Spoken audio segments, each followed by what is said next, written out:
ഈ പെരുന്നാൾ വിശേഷങ്ങളുമായി വിവിധയിടങ്ങളിൽ നിന്ന് നമ്മുടെ പ്രതിനിധികൾ ചേരും. കോഴിക്കോട് നിന്ന് ദിൽഷ തിലകനാണ് ആദ്യം എത്തുന്നത്.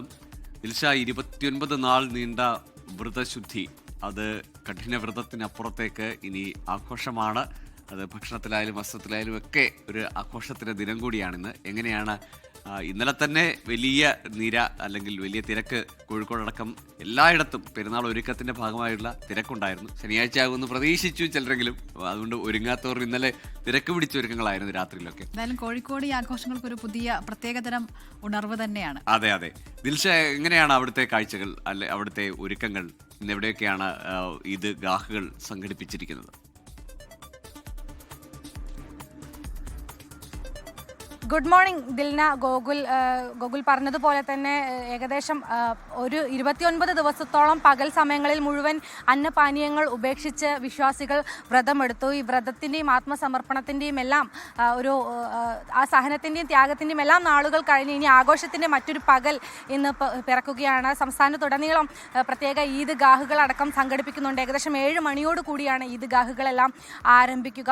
നമുക്കറിയാം, യുദ്ധത്തിൻ്റെ പശ്ചാത്തലത്തിൽ ലോക സമാധാനത്തിനായിട്ടുള്ള പ്രാർത്ഥനയോട് കൂടിയായിരിക്കും ഇത്തവണ ഈദ് ഗാഹ്. ലോകത്ത് സമാധാനം പുലരട്ടെ എന്നാണ് മത നേതാക്കന്മാരടക്കം പറയുന്നത്. മാത്രവുമല്ല, യുദ്ധത്തിൻ്റെ പശ്ചാത്തലത്തിൽ ഗൾഫ് രാജ്യങ്ങളിലടക്കം നിരവധി പേർക്ക് പെരുന്നാൾ ആഘോഷിക്കാൻ പറ്റാത്ത സാഹചര്യമുണ്ട്. അവരെ കൂടി നമ്മൾ ഈ ദിവസങ്ങളിൽ ഓർക്കേണ്ടതുണ്ട് എന്നും പറയുന്നുണ്ട്. മാത്രമല്ല, ഈ വിശ്വാസങ്ങൾക്കപ്പുറത്തേക്ക് ഈ ആഘോഷങ്ങൾ കൈവിട്ടു പോകരുത്, എല്ലാവരും നല്ല രീതിയിൽ പെരുന്നാൾ ആഘോഷിക്കണമെന്നാണ് മത നേതാക്കളടക്കം വിശ്വാസികളെ അറിയിച്ചിരിക്കുന്നത്. എന്നാൽ വിശ്വാസങ്ങൾക്കപ്പുറം കൈവിട്ടുള്ള ആഘോഷങ്ങളിലേക്ക് ആരും കടക്കരുത് എന്നാണ്. എന്തായാലും വിവിധ പള്ളികളുടെയും അതുപോലെ തന്നെ വിവിധ കൂട്ടായ്മകളുടെയും നേതൃത്വത്തിൽ നിരവധി ഈദ് ഗാഹുകൾ സംസ്ഥാനത്തുടനീളം സംഘടിപ്പിക്കുന്നുണ്ട്. കോഴിക്കോട് തന്നെ വിസ്ഡം ഇസ്ലാമിക് ഓർഗനൈസേഷൻ്റെ നേതൃത്വത്തിൽ മത പണ്ഡിതനായിട്ടുള്ള റഷീദ് കുട്ടമ്പൂർ നേതൃത്വം നൽകുന്ന ഈദ് ഗാഹ് ഏകദേശം 7:30 കല്ലായി സ്കൂൾ ഗ്രൗണ്ടിൽ നടക്കും. ആയിരക്കണക്കിന് വിശ്വാസികൾ പങ്കെടുക്കും എന്നാണ് അറിയാൻ സാധിക്കുന്നത്. എന്തായാലും നേരത്തെ സൂചിപ്പിച്ചതുപോലെ തന്നെ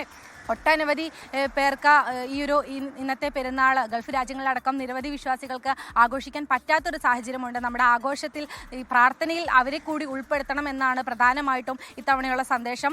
മറ്റൊരു പ്രധാനപ്പെട്ട കാര്യം, ഈ നേരത്തെ തന്നെ ഇന്നലെയോടുകൂടി തന്നെ വലിയ രീതിയിൽ വിപണിയടക്കം സജീവമായിട്ടുണ്ടായിരുന്നു. വലിയ രീതിയിലുള്ള ആഘോഷങ്ങൾ ഇന്നലെയോടുകൂടി തന്നെ ഉണ്ടായിരുന്നു. നഗരങ്ങളിലടക്കം രാവിലെ തന്നെ നേരത്തെ തന്നെ കടകളൊക്കെ തുറന്നു വെച്ചിട്ടുണ്ട്. പുത്തൻ വസ്ത്രങ്ങളും അത്തറിൻ്റെ മണമുള്ള വസ്ത്രങ്ങളെല്ലാം ധരിച്ച് വിശ്വാസികൾ ഇന്ന് പള്ളികളിൽ പോകും, ഈദ് ഗാഹുകളിൽ പങ്കെടുക്കും. ശേഷം വീടുകളിലെത്തി കുടുംബാംഗങ്ങളുമൊത്ത് ഭക്ഷണം കഴിക്കും. ശേഷം ബന്ധുക്കളുമായിട്ട് പങ്കുചേരും. അങ്ങനെ കൂട്ടായ്മയുടെയും ഈ സൗഹൃദത്തിൻ്റെയും സ്നേഹത്തിൻ്റെയും എല്ലാം ഒരു പങ്കിടൽ കൂടിയാണ് ഇന്നത്തെ ദിവസം. ഗോകുൽ, ദിൽന. ലോകത്തെവിടെയായാലും ഏത് സമയത്തും 24 വാർത്തകളും ഓഗ്മെന്റഡ് റിയാലിറ്റി പാക്കേജുകളും എക്സ്പ്ലെയിനറുകളും വിശദമായി കാണാൻ ഞങ്ങളുടെ യൂട്യൂബ് ചാനൽ നിങ്ങൾക്ക് സബ്സ്ക്രൈബ് ചെയ്യാം.